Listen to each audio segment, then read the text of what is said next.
I did go get a COVID puppy, a 2-year-old. So an Aussie Doodle. So Australian Shepherd and a Poodle mix. Is that actually a thing? It is a thing, and at least in the US. Labradoodles, Golden Doodles, Aussie Doodles. We call them Groodles. I've got a Groodle. So it's a golden retriever and a poodle.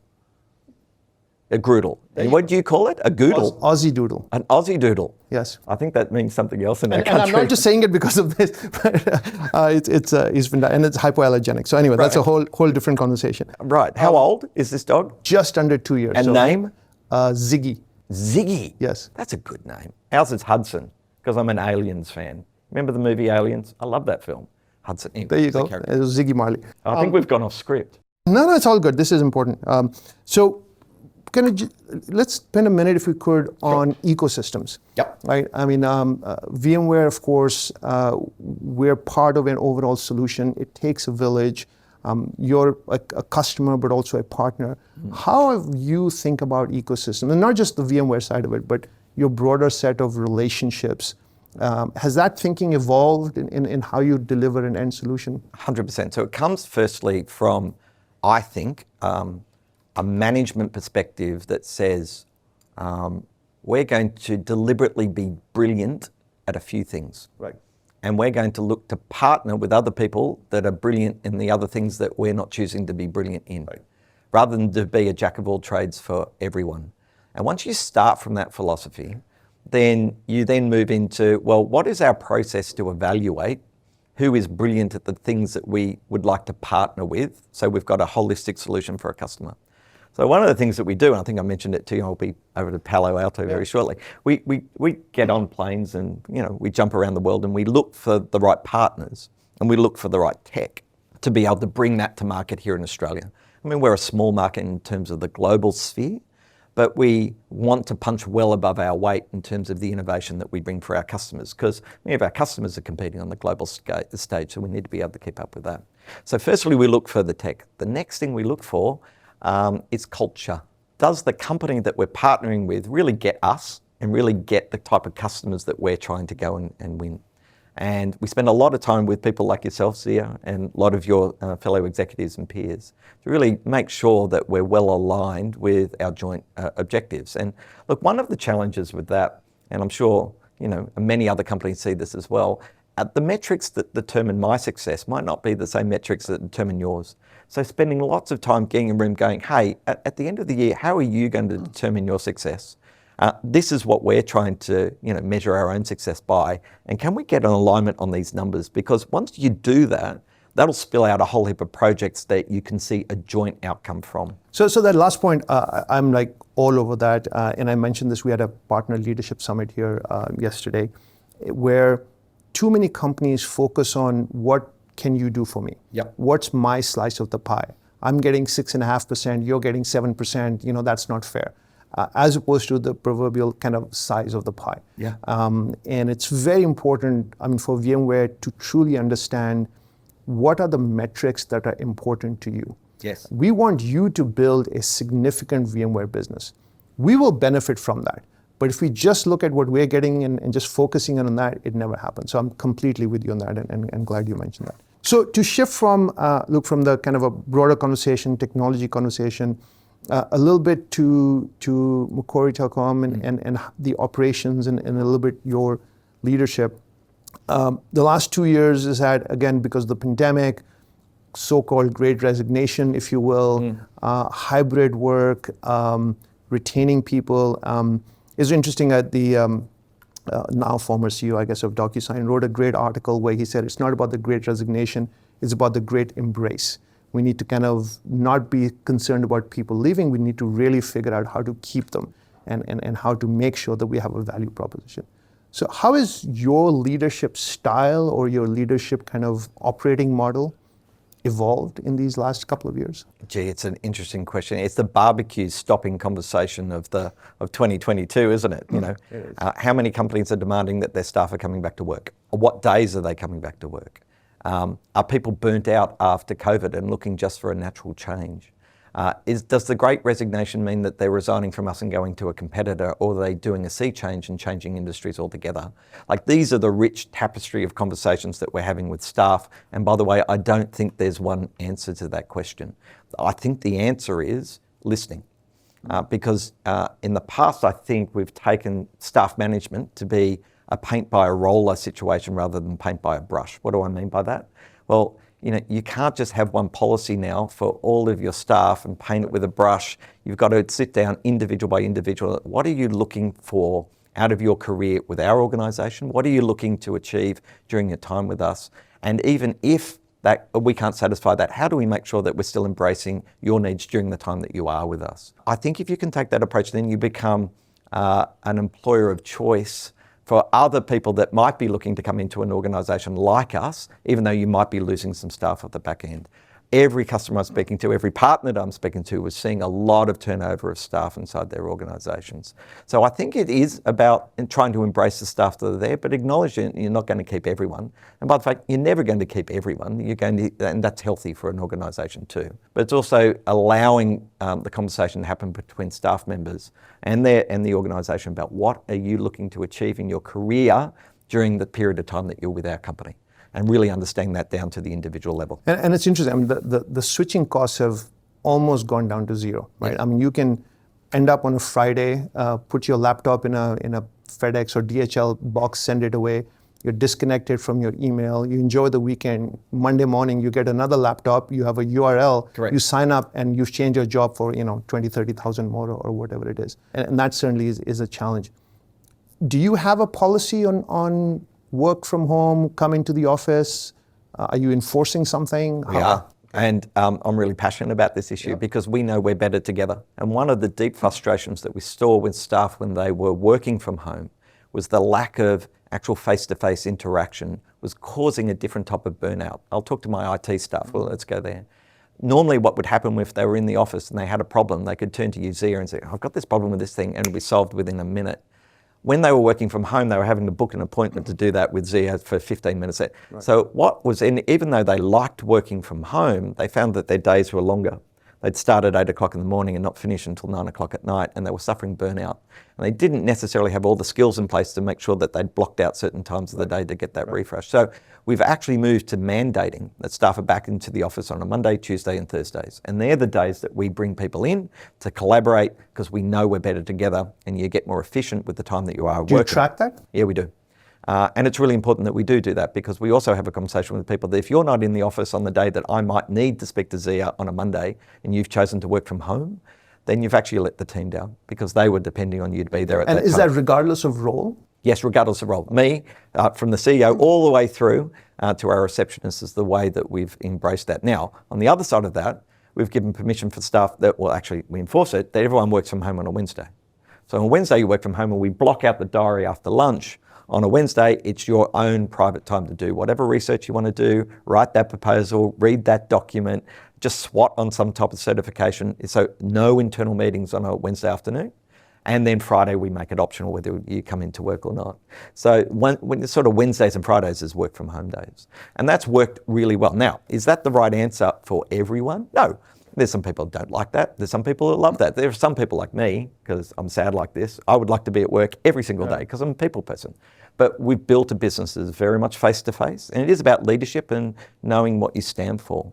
And just going back to that other conversation on the great sort of resignation or the movement of staff, I think sometimes we forget as organisations what our purpose is. Somebody asked me this question recently. I really liked it. Which is, what is culture to you? Because everyone's got a different definition on what culture is. But culture to me is, on Sunday night and, you're staying prepared for work the next day, you're looking forward to going to work or you just want to sleep in. Or maybe even worse, you've got that sick feeling in your stomach because you don't really want to go into work at all. I think that's culture for me. If you've got a purpose for your organisation, you tend to swing your legs out of bed and want to go and do it anyway because it's fun. That's the thing that I think we've got to concentrate on during this period of great uncertainty and trying to retain staff, going back to your purpose, and we're here to make a difference for our customers. I agree with that. And look, I think we underestimate the apprenticeship and the mentorship aspect of this. especially for people early in their careers, first 3, 4, 5 years. If you've only worked in a remote environment, I think you lose out on a lot in terms of the learning, the collaboration. And there's a whole interesting discussion on innovation, right? Can you really innovate on Zoom or WebEx or whatever it is versus being in a room and stuff? I don't know if you're... Yeah, I'm really interested in your thoughts on this. I mean, how do you build a culture when everyone's remote? I think it's very difficult. I personally, I think VMware has a flexible policy. I think so we're not mandating coming in at this point, but I think we're encouraging people. It's probably a couple of days a week. It differs by country and so on. I live close to our Palo Alto office, so I'm in at least 3 days a week. It's not Monday and Friday, but it's kind of Tuesday, Wednesday, Thursday seems to be becoming a little bit of the norm. But it's not 100% remote. And I think the innovation piece, if you're in a maintenance type of mode where you just have a job and you're kind of completing certain things, it may be okay. If you're innovating for the future and you have to collaborate, no matter what the technology is and the online boards and stuff, I think that's a little tough. I couldn't agree with you more. It's the collaboration piece. I've often taken the view, and we tell staff this often, that the best things in life that you're going to go and achieve are almost categorically you didn't do by yourself. You did it with somebody else. It could be your family, it could be somebody at work. And often it's an accident. It wasn't intended. Correct, and it's that magic of people coming together, grabbing a whiteboard, trying to solve a problem together, or nut out something.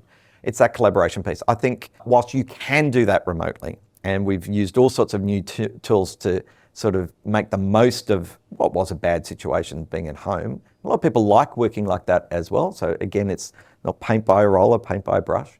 But I still think you miss something when people don't come together on a regular basis. That's my view. So with all of these changes that have happened in the last 2-3 years, technology, work more, getting to know your family, and that's been one of the positive sides. But obviously a lot of pain and suffering for people who've been impacted both economically and health-wise. How have you personally kind of navigated through this? What has been some of the personal challenges for you and some of the upsides? Yeah, if you break that down, I think there's the shock of what happened during COVID was profound on almost everyone that was affected by it. And having to adapt to that world was really difficult. I'll just take my example. I'm a people person. And then all of a sudden here in Australia, we were locked down and we weren't even able to see your neighbours. Now, that was profoundly difficult for somebody like me. So being able to drive programs of work where you were able to bring people together virtually became critically important.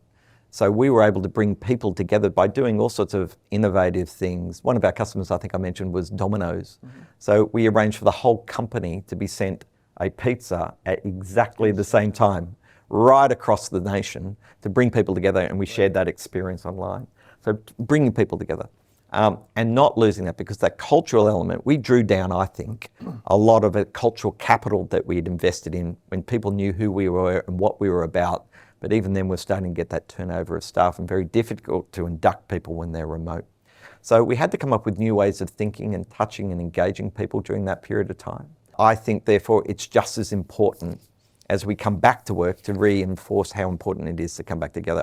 I gave this example recently when we had some staff grumbling about having to come back into the office 3 days a week. And I said, well, let me just paint a picture for you. If this was 2019, I said to everyone, take 2 days off. You can take 2 days off. You're allowed to work from home on Wednesdays and Fridays. And there's a and I'm not going to book any meetings on Wednesdays and I only need you in the office on Monday. You have all done high fives and go, this is fantastic. So it's about a different way of reframing because it's a learned behavior. It's an attitude, and leadership and leading by example in that environment becomes critically important. So maybe a couple of questions. Just kind of on you've had an extraordinarily successful career, and as you kind of think about your growth journey and learning, how has that evolved in terms of how you learn? There's so much information, there's so many moving pieces.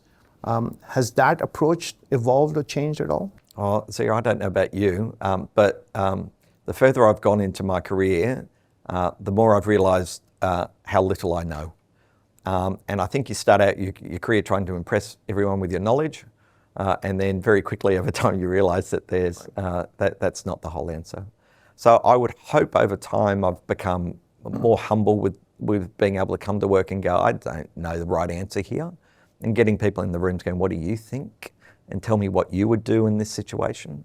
I hope that's been one of the key touch points of my own career. And then I approach learning from that perspective, knowing that I probably don't know the right answer, and being vulnerable enough to put that forward and say, hey, I need some help here. Even as a senior leader, it's been a really quite effective model for me, and it's helped me avoid some really bad mistakes, I think, that I would have made had I been a little bit more headstrong. But also letting people know what you stand for, because they need a lens and they need some parameters to be able to give you the right advice.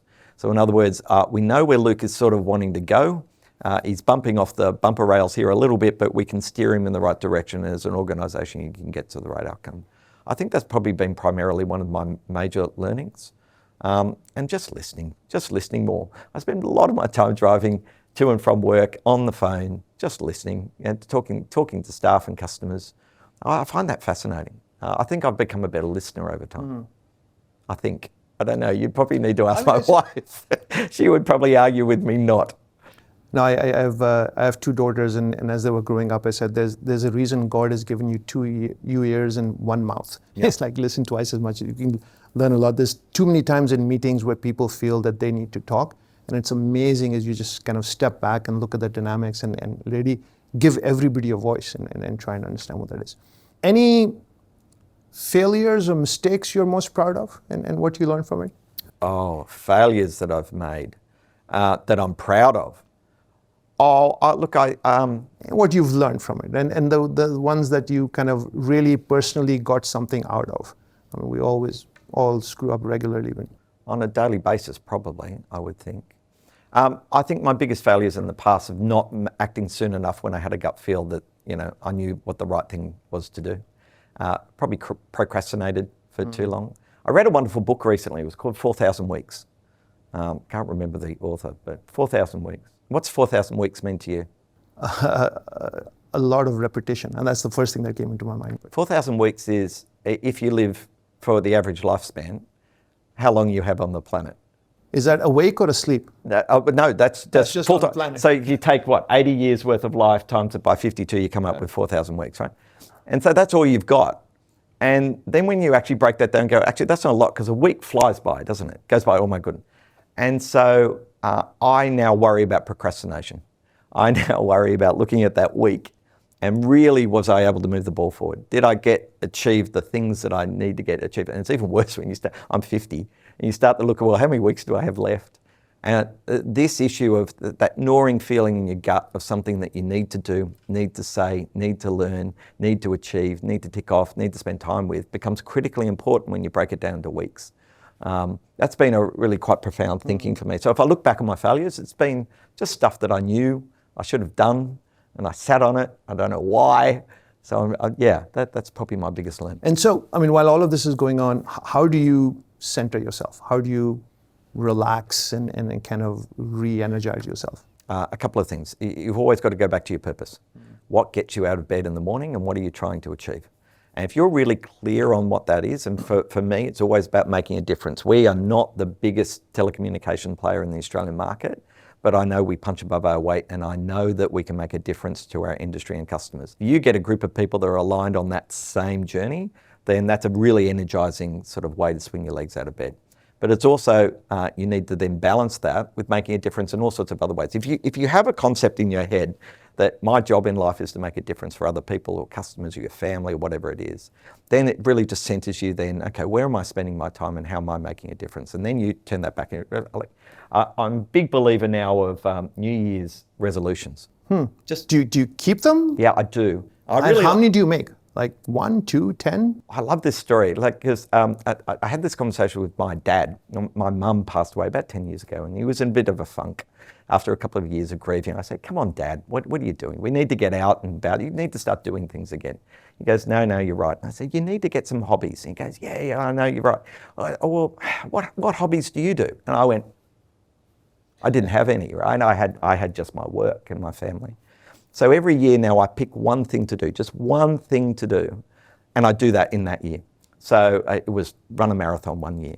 Take up yoga was another. I used to play the piano really well when I was a kid, so I went and bought a piano this year and taking piano lessons again. Just one thing, and that's a way I find to centre myself, to make a difference for me, but then also just living that purpose of getting out of bed and making a difference for other people. It just reinforces it. And what inspires you to both in your work, but just kind of, you've talked about purpose now a few times, which is fantastic, but what's your personal North Star? Yeah, I think, Z, you would see this as well. Like doing what we're doing right now, I think makes a difference, right? Putting your fingerprints on things and then noting where you could see your fingerprints in the past, be it with another person, or be it in an organisation, or be it in your family relationships, putting your own fingerprints. They go, oh, that's a Luke Clifton thing. Yeah, that motivates me. That's my North Star. If you're not making a difference, if you're not leaving your fingerprints on something, if somebody else could have done it, then it's not really that special, is it? One last question. If you were to start a new company today, Oh, wow. what would you do? Oh, wow. And it doesn't have to be tech related. Just what would you, if you were to kind of reset? Well, I know what it'd be for you. You'd play cricket, wouldn't you? You'd start For that you need skill, not just height. Right? Cricket coaching. Look, I just recently came back from doing a driving tour down to South Australia, where we've got some fantastic wineries. And just seeing the breadth and scope of our local produce and what our nation can produce in terms of quality wine, I'd probably open a wine shop. I'd probably drink it all. We'd make no money, but just seeing something very different from what I've done today. Yeah, that's probably what I would do, and then show the world the capabilities of what we've got as a nation globally. Yeah, I'd do that. Well, you've got 6 more months till the next New Year's. Yeah. So that's your wine thing is for next year. I certainly drink enough wine of my own to That's probably support the local industry. Look, first of all, thank you for this time. This has been a great conversation. Thank you also for the partnership between Macquarie and VMware. We're doing really interesting things in the market. Clearly, we have customers that are providing value to their end customers, and that's fantastic to see. And you have demonstrated over and over again your leadership and thoughtfulness in thinking through this. So look forward to staying in touch and really appreciate the time. Zia, thank you so much for your time. I'd like to thank VMware as well. The partnership is rich, it's growing, and it's only been able to be achieved by the quality of people that have engaged with us. I want to thank you and your team and the whole VMware team. Awesome. For this. It's a pleasure. Thank you so much. Thank you. Zia. Thank you.